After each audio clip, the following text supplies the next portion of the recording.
Ladies and gentlemen, we gather to examine not an individual, but an icon, or rather an icon carefully constructed for us. The figure of Jeffrey Epstein has been elevated in our public discourse into a near mythological beast, the evil genius, the puppet master, the dark cardinal of a global cabal.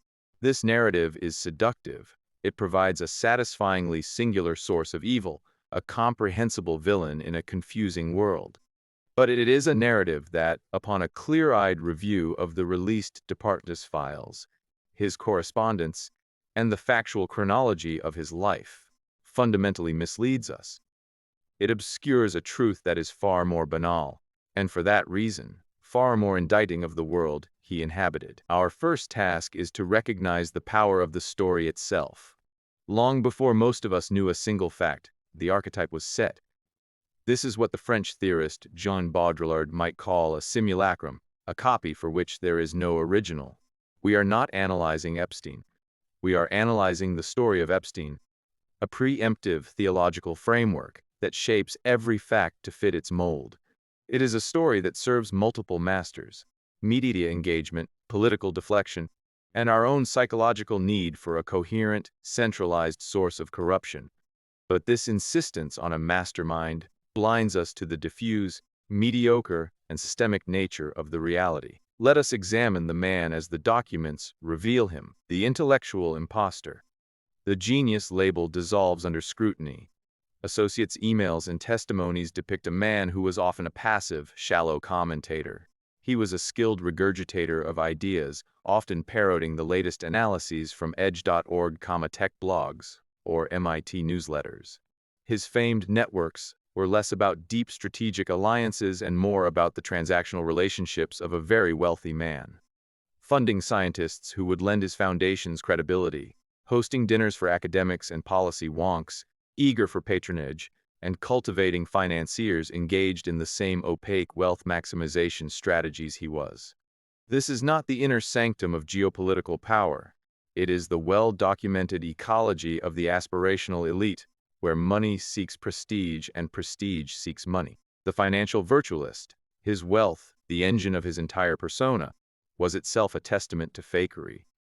He was not a titan of industry building tangible things. He was a manager of wealth, a financial engineer whose firm, by many accounts, operated more as a highly secretive family office for one man's fortune than a major Wall Street player. His path to riches, navigating the loopholes of a financialized system, benefiting from tax structures and regulatory gray areas, places him firmly in the company of modern billionaires whose wealth is derived from asset inflation and arbitrage, not productive enterprise. He was a virtual billionaire, his influence predicated almost entirely on the perception of his capital and connections, a perception he worked tirelessly to cultivate. This brings us to his criminality. The blackmail narrative, that he was a Mossad or intelligence asset, trapping the powerful, is a conspiracy theory that crumbles under logical weight. The powerful men in his circle, from financiers to politicians, largely shared a worldview of deregulation, scientism, and opportunism. They did not need to be blackmailed into supporting these causes. Furthermore, systematic blackmail of such individuals would have been an astronomically risky, self-incriminating project for Epstein, not a sustainable business model. The simpler, more plausible explanation is also the more culturally significant. Epstein's behavior was a horrific, but not unique, manifestation of the logic of absolute privilege. The use of wealth to procure sex, to create insulated realms where law is suggestions, to treat people as disposable amenities. This is a documented pattern throughout history among the unaccountably rich. From the droit du seigneur of feudal lords to the party houses of Silicon Valley and Hollywood, the dynamic is ancient.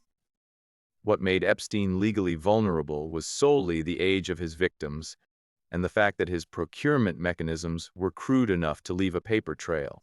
Strip away the minors, and you are left with a sordid but utterly commonplace story of elite hedonism, one that rarely makes it beyond tabloid gossip. And here the mirror turns fully toward us.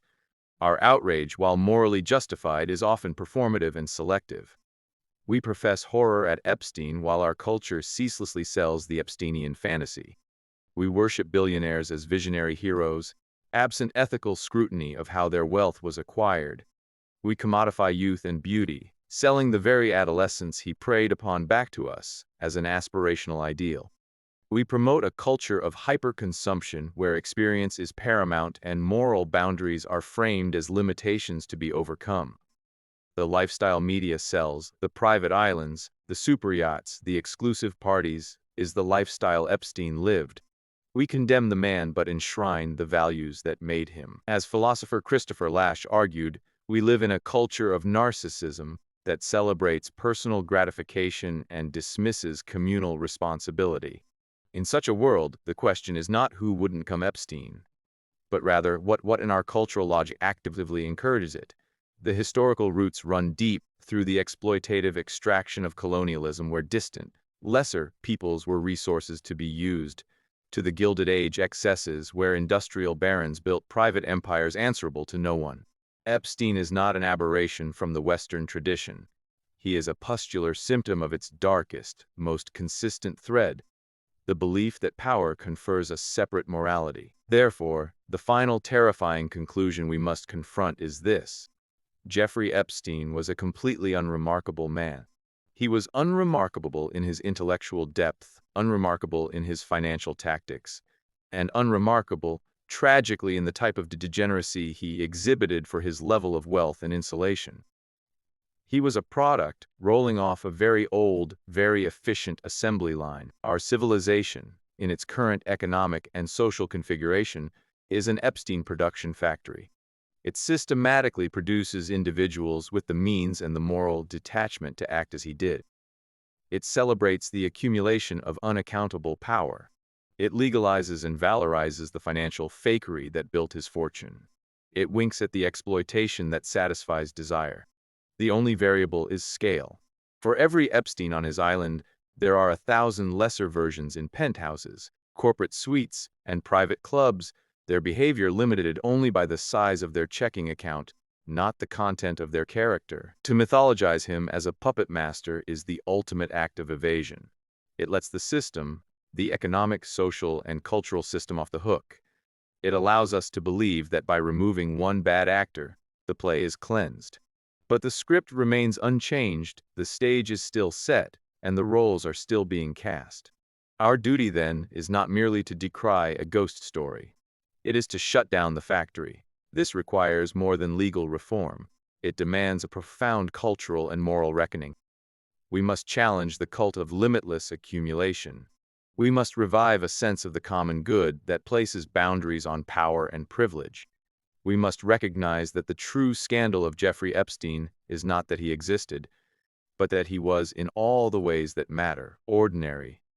The speech argues that the popular media narrative portraying Epstein as an evil genius or puppet master is a misleading myth. Instead, a review of the factual record reveals a more banal truth. Epstein was a wealthy grifter and imposter, not an intellectual or geopolitical mastermind.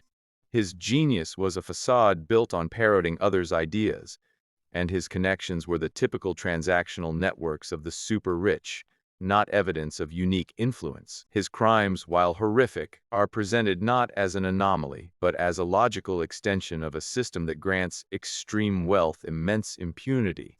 The speech posits that Epstein's behavior using money to create realms without consequence is a common, if hidden, feature of elite culture, historically rooted in exploitation. Ultimately, the speech contends that by casting Epstein as a singular monster, we distract ourselves from the systemic issues that produce such individuals.